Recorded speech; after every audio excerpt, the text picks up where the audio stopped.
This question is from GATE 2014 Mechanical Engineering paper, Set 1, question number 25. In solid-state welding, the contamination layers between the surfaces to be welded are removed by the given type of welding.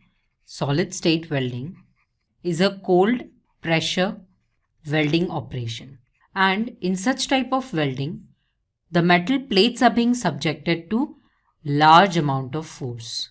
So there's a large amount of force. This causes a permanent deformation in the welded plates.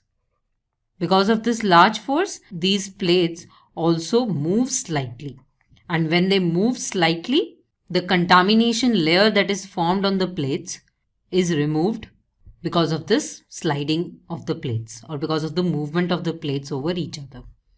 And that is why we say that plastic deformation is the reason of removal of contamination layer in case of solid state welding, or removal of contamination layer from the plates in case of solid state welding.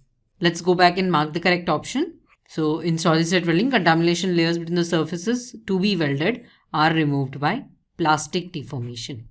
To learn more about solid state welding processes, you can refer to the NPTEL video Solid State Welding Processes from the course Advanced Manufacturing Processes. This course is by Dr. A.K. Sharma. He is from Department of Mechanical Engineering, IIT Roorkee. I hope this explanation will help you clear your doubt. Thank you.